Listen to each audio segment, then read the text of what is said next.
question for YouTubers. Gasoline. You guys just put over here in the States, we have 3 grades of gas, regular, a little bit better, and then ethyl, or used to call ethyl, super, whatever you want to call it. Which level of octane do you all buy for your bikes? I think most of the bikes that I've seen say they'll run fine on 87 octane and above.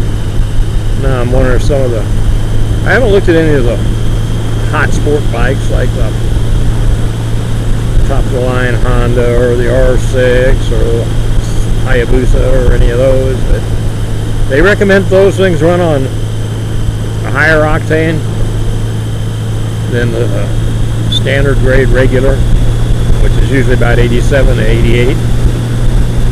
87, I think, where I live. Or you guys run a little higher octane, a little more lead in your bikes, even though maybe it doesn't call for it. Be interested in knowing that, and what kind of bike you are riding that you're putting the higher octane in, and do you feel that it's really, I mean, can you tell me that you feel it's made a difference in the performance of your bike?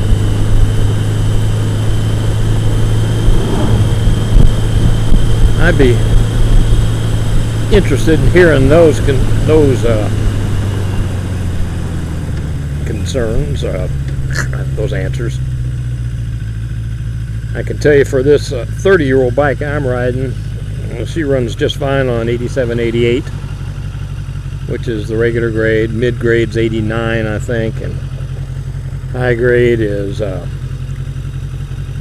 it's 90 octane on the high grade. She runs fine on 87.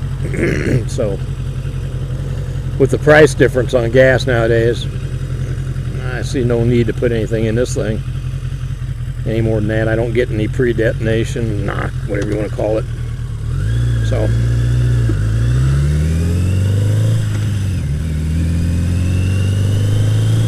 but I'd be interested to know what y'all use in your bikes.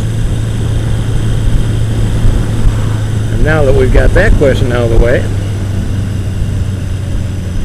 what kind of crankcase oil do you use? Are you using the high dollar synthetic stuff? Are you using just, you know, a straight 30 weight? And naturally, to go along with that, the last part of the question is, are you using high performance filters on your bike, such as K&Ns or something like that? Or are you using regular air filters, oil trap air filters? Or are you pretty much going with what was on the bike? Just little questions. It said on my bike everything is pretty well stocked. It's the way what I've done on restoring it so far. It just needs a painted gas tank and a few other things to finish it off. But it's more of a running, you know, I bought it and restored it to ride. So it doesn't have any of the add-ons on it. I mean, she do just fine. We got a bump up here, hon. Tell my wife we got a big bump up here. You guys ought to be familiar with this bump. You see it in almost every one of my videos. You'll notice it in a second. This one's not real bad right here. Not real good, but this one coming up, I think, might be even bigger. Yeah, there we go. So, there's the $1 million question.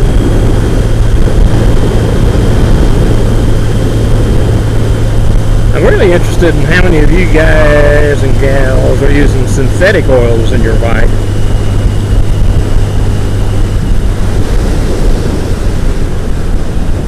And paying the high dollar for that. Although regular oil is so expensive now, it's, you know, it's a toss-up, I guess. You know, if I was going to buy a brand new, excuse me, a brand new 2012 bike with no miles on it, I might put synthetics in to start off.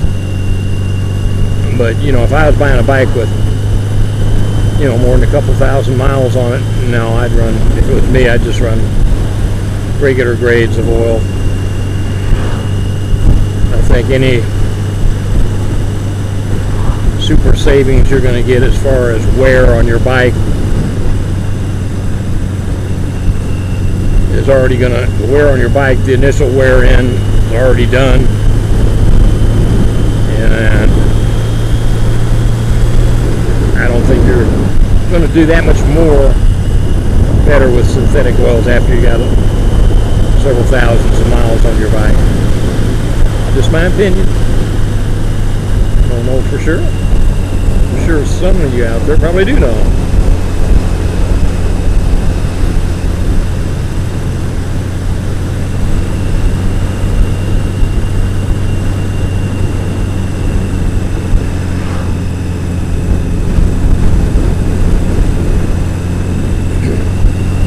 Headed back home.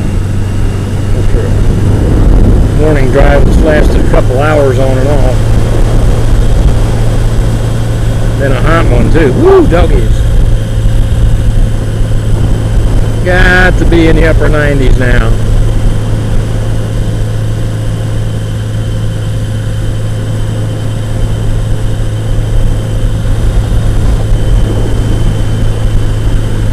I hate this light. It never changes for me.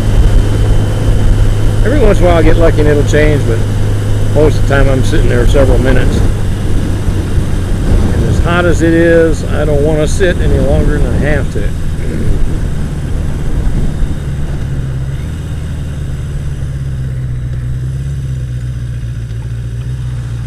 My wife must have stuck her foot out or something. I was going straight and all of a sudden, bip, went to the side. Ooh, let me open this up. That's better. Man, I'm tempted to run down by the bank and see what the temperature is. You want to do that and then head home? I don't care. We'll check and see what the temperature is. I've been telling you, I think it's in the mid-90s. We're going to run by the bank. My wife seems to think that it's probably getting up near the 100-degree mark. I'd say it's probably getting close to that. If I was to hazard a guess, and we'll find out pretty quick here, I'd say mid to upper 90s. But this thing isn't going to change for us, so we may end up having to go another direction. Let's stop it here.